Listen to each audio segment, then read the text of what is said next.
I spent 31 years in civil engineering, and the one thing that job teaches you, the thing you carry home in your bones after decades of reading blueprints and walking job sites, is that you can always tell the difference between something built to last and something built to look good from the street. A solid structure settles evenly. It doesn't creak in the wrong places. It doesn't shift when the weight gets distributed wrong. I thought I knew how to read people the same way. I was wrong. My name is Walter Greer. I'm 63 years old. I live alone now in a rented house in Flagstaff, Arizona. And I want to tell you something that happened to me 18 months ago. Something I'd never told in full. Not even to my oldest friend Dennis. Not even to my sister Carol out in Tucson. I'm telling it now because I think someone out there needs to hear it. And because I've been carrying it long enough. I was married to my wife, Diane, for 27 years. When I say I loved that woman, I mean it the way you love something you built with your own hands. Not perfectly, not without frustration, but with the kind of investment that means you can't look at it without seeing every hour you put in. We met when I was 34 and she was 29. She was a medical office coordinator with a laugh that came out of nowhere and surprised her as much as it surprised you. Our son Trevor was born 2 years later. He was a difficult baby and an easy kid, and watching him grow up was the best thing I ever witnessed. Trevor married a woman named Cassandra 8 years ago. Might want to be careful about how I describe Cassandra. I don't want to be unfair. I'll just tell you what I observed. She had a talent for making you feel like you were being evaluated constantly, like she was running a quiet scoreboard that only she could see, and you were almost always behind. She smiled with her whole face, but her eyes were always doing something else. Trevor was 31 when they married. He had a decent job in pharmaceutical sales, a leased Audi, and more confidence than actual money. Cassandra's family was from money, old Carolina money, the kind that talks quietly. And I think Trevor wanted that life badly enough that he didn't notice the cost of admission until he was already inside. The first year was fine. The second year, they started having trouble paying their mortgage. By year 3, Trevor came to me. He sat at my kitchen table and he was nervous in that way adult children get when they need something from their parents. That specific combination of shame and entitlement that makes it hard to look them in the eye. He told me they were underwater. He told me Cassandra had been dealing with some health anxiety and hadn't been working. He told me they needed help. I gave them $60,000.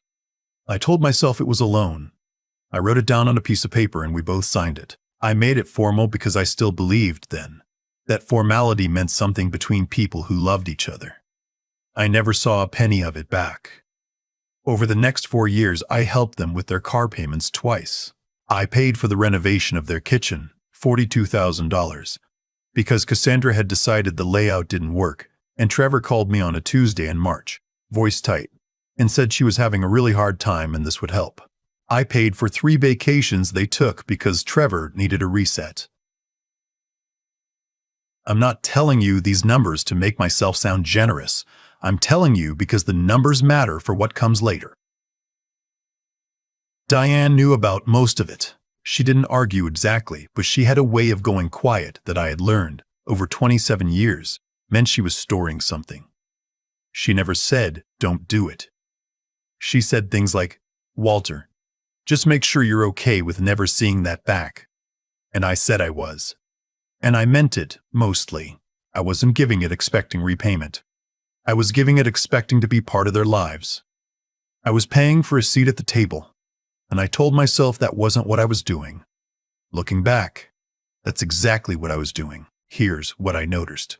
Slowly, and then all at once, the way bad things tend to announce themselves. The dinners got shorter. Cassandra started having standing conflicts with her book club on the nights we used to get together. Trevor stopped calling just to call, and only called when something was needed. When I came to their house, there was always an exit built into the visit. They had somewhere to be. They were tired. The kids had an early morning. I have 2 grandchildren, Lily, who is 6, and Marcus, who is 4. Beautiful kids. I was seeing them maybe once every 6 weeks. I asked Trevor about it directly one night. sitting in his driveway after dinner, neither of us wanting to have the conversation and both of us knowing it was coming. He said, "Dad, Cassandra just needs some space to build her own family traditions. It's not personal." I drove home and I sat in my living room for a long time. Diane, meanwhile, had changed. I don't know exactly when it started, but somewhere around year 5 of the Trevor and Cassandra situation, something in my marriage shifted in a way I couldn't name at first. She started spending more time with her sister Patrice, who lived 40 minutes away and had, in my observation, spent 20 years perfecting the art of making everyone around her feel small. Diane started using words and phrases I hadn't heard her use before. She started pointing out things I did wrong, with a specificity that felt rehearsed. Not angry.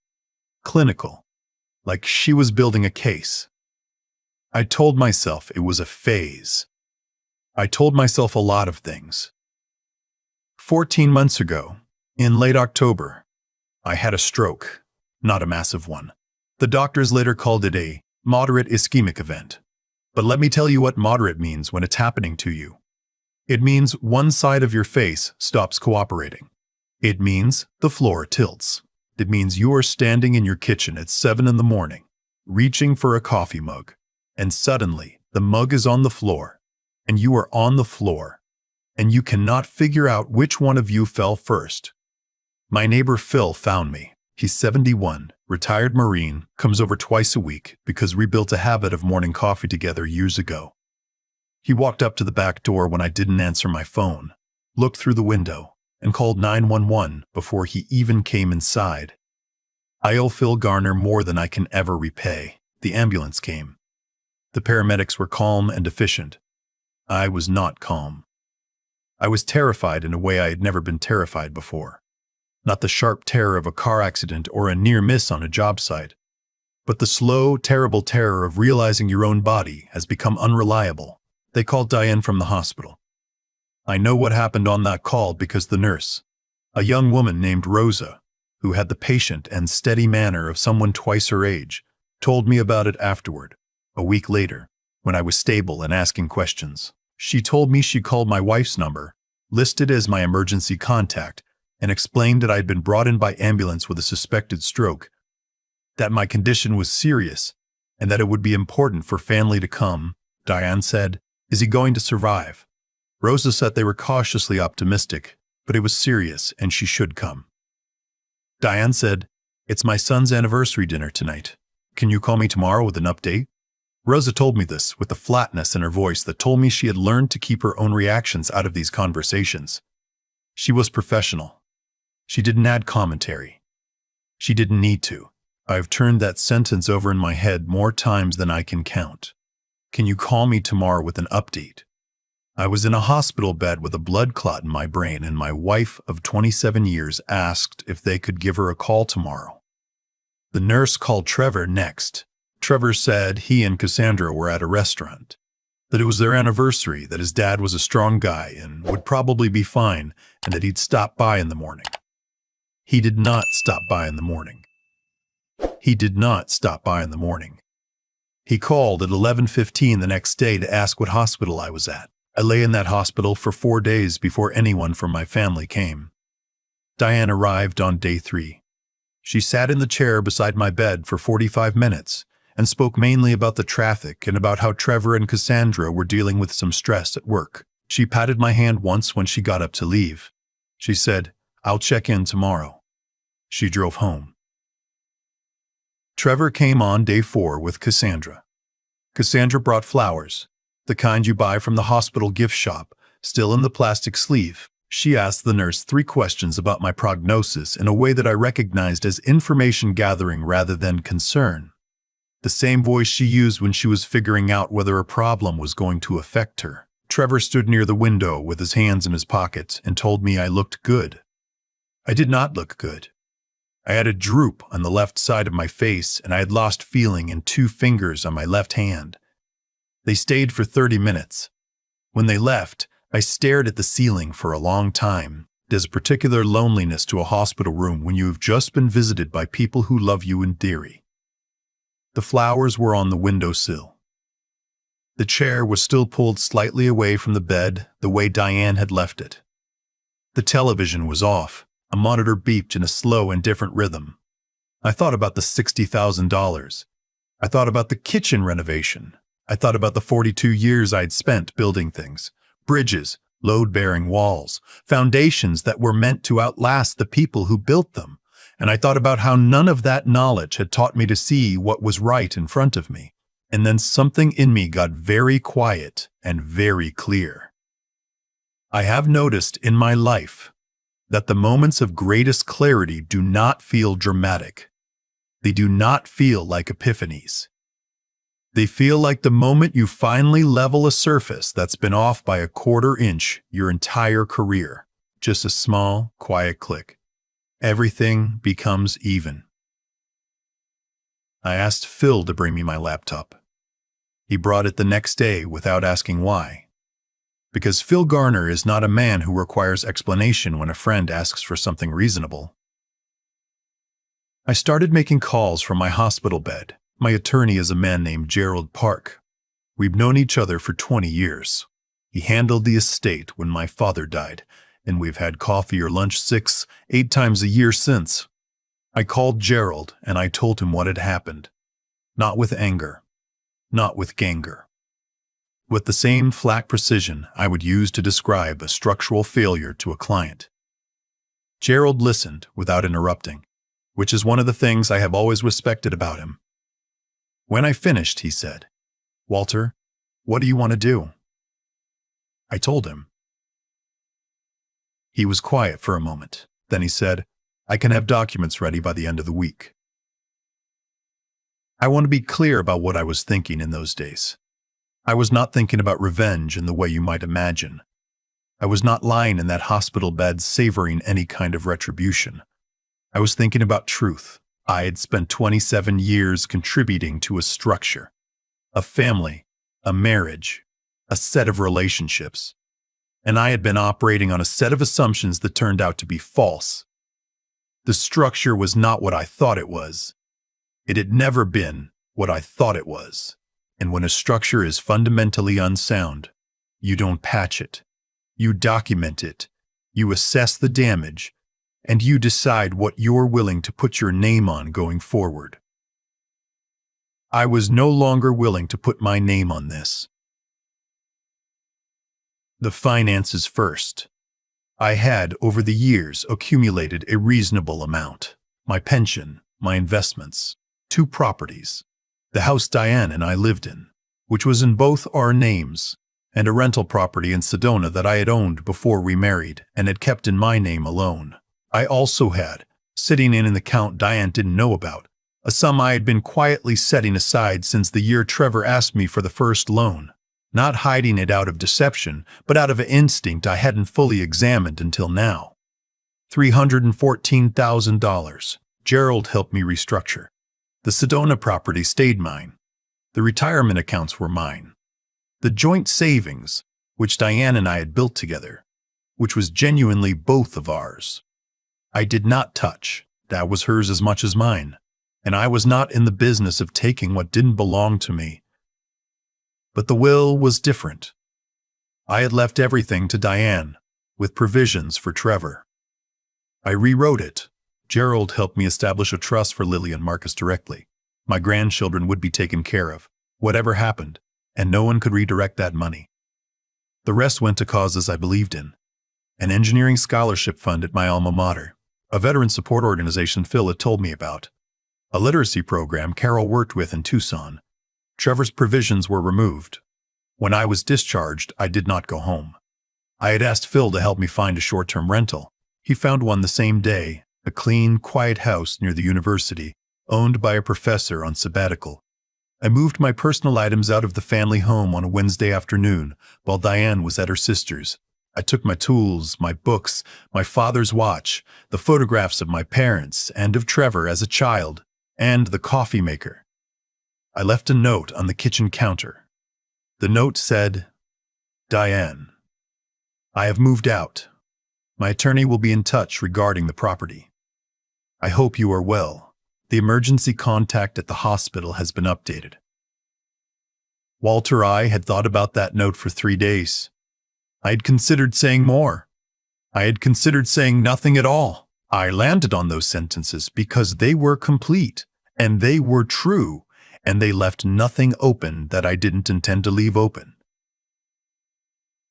She called 40 minutes after I estimated she would have arrived home. I let it go to voicemail. She called 6 more times that evening. Trevor called the next morning.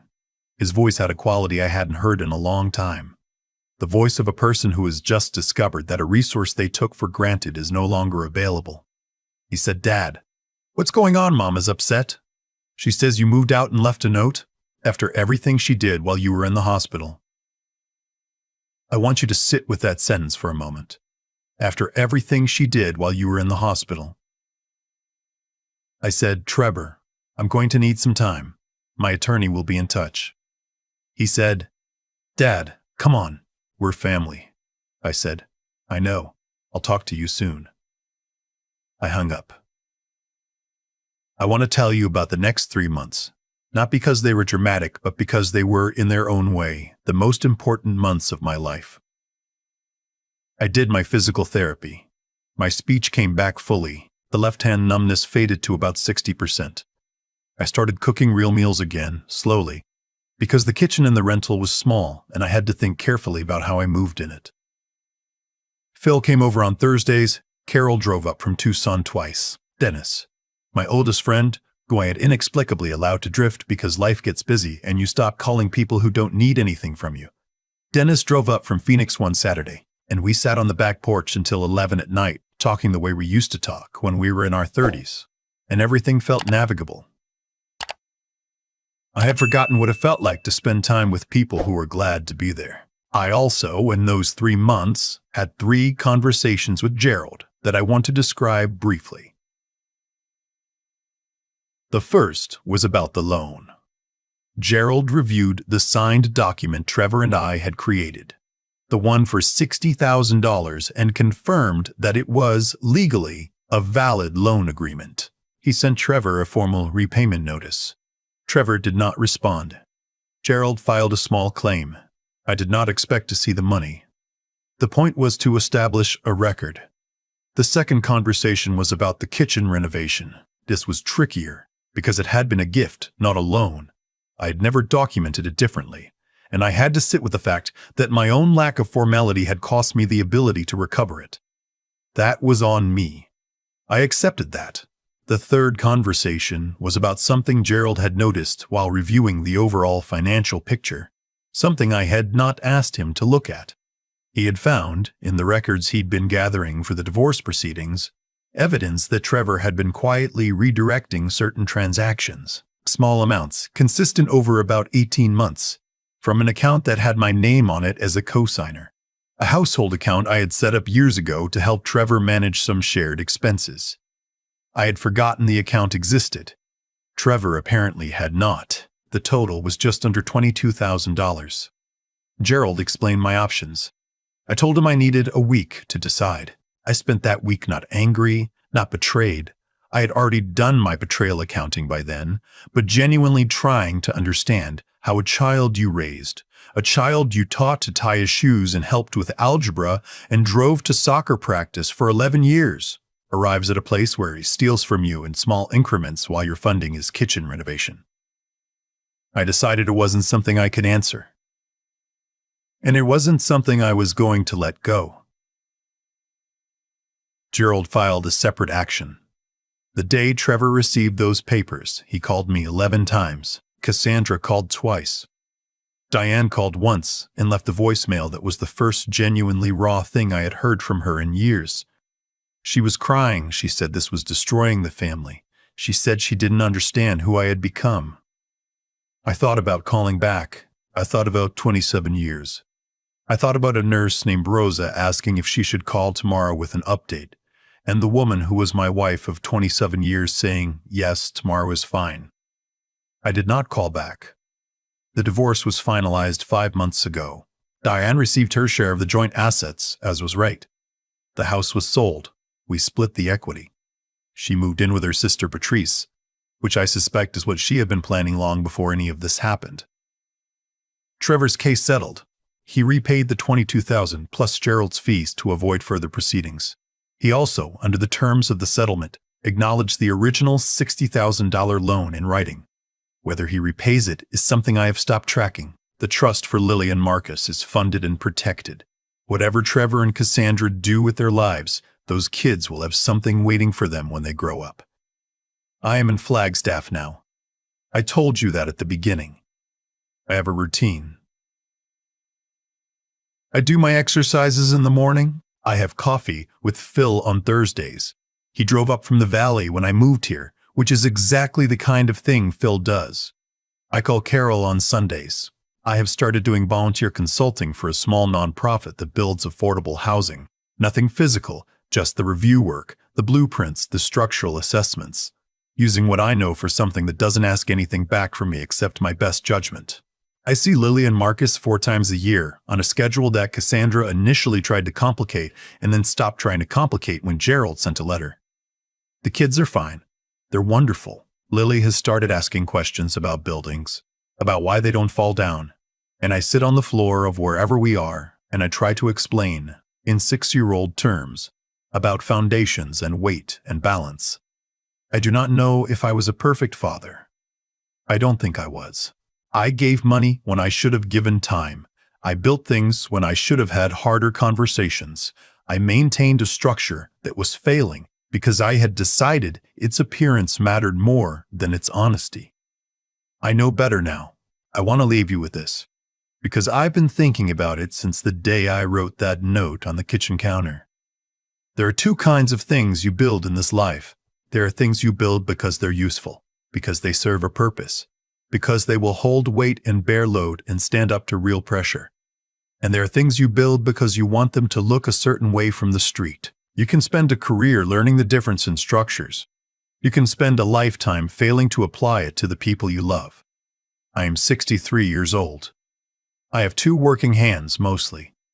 I have people around me who are there because they want to be. I get up in the morning and I make my own coffee and I look out the window at the Flagstaff pines and I feel, and this is the word I keep coming back to, the word that surprised me most, light. Not happy, exactly. Not yet.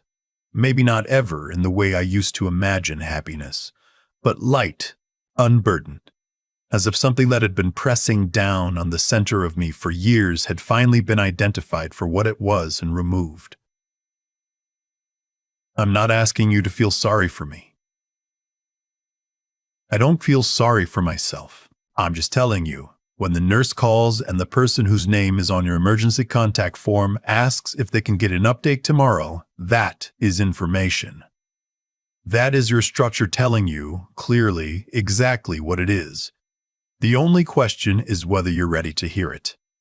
I am now. I've thought a lot about cause and effect since all of this happened. Not in a dramatic way, just the quiet, engineering way. Every crack in a structure has a starting point. Every collapse has a sequence. Nothing fails without a reason, and the reason is almost always visible in hindsight if you're willing to look at it honestly. What happened to me wasn't sudden. It just felt sudden on the day a nurse named Rosa told me my wife asked for a call back tomorrow. But the truth is, it had been building for years.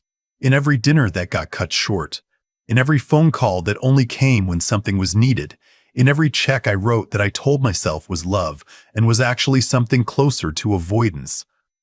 I was avoiding the real conversation. I was avoiding the real assessment. I kept patching the surface instead of checking what was underneath. That's not wisdom. That's fear dressed up as generosity. What I understand now, sitting in Flagstaff with considerably more silence and considerably more clarity than I had a year ago, is that your choices accumulate. Trevor's choices accumulated.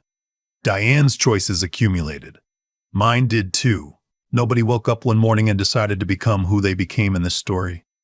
It happened the way most things happen. Gradually, through 1,000 small decisions that each seemed minor on their own. Trevor learned, somewhere along the way, that asking for money worked. So he kept asking. Cassandra learned that quiet pressure produced results, so she kept applying it. Diane learned that going silent was easier than pushing back, so she went silent. And I learned that writing a check felt like being a good father, So I kept writing checks. We all kept doing the thing that worked for us in the short term, and none of us asked what it was building toward. That is the part I want you to sit with, whoever you are watching this. Not the drama of a rewritten will or a note on a kitchen counter. The part before all of that. The part where a decent person, someone who genuinely loved his son, genuinely loved his wife, kept choosing the easier version of the truth because the real version was uncomfortable. Intelligence without honesty is just a tool for self-deception. I was a smart man who spent years lying to himself about what he was seeing. That's not stupidity. That's a failure of will. The willingness to look at a thing clearly and call it what it is. That takes something different than intelligence. It takes the kind of courage that has nothing to do with bravery in a dramatic sense. It's just the quiet decision to stop pretending. And then there's what comes after. The part people don't talk about enough. When I walked out of that rental house in the Flagstaff Pines on a clear November morning and felt the air in my face and thought, for the first time in years, that this day belonged entirely to me.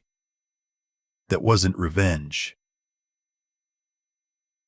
That was recovery. That was what happens when a person stops spending their energy holding up a structure that was never sound to begin with and starts putting that energy somewhere real. Lily asked me last month why buildings don't fall down. I told her they stay up because the weight is distributed honestly, every part carrying what it's actually supposed to carry, nothing pretending to hold more than it can. She nodded like she understood completely. Maybe she did,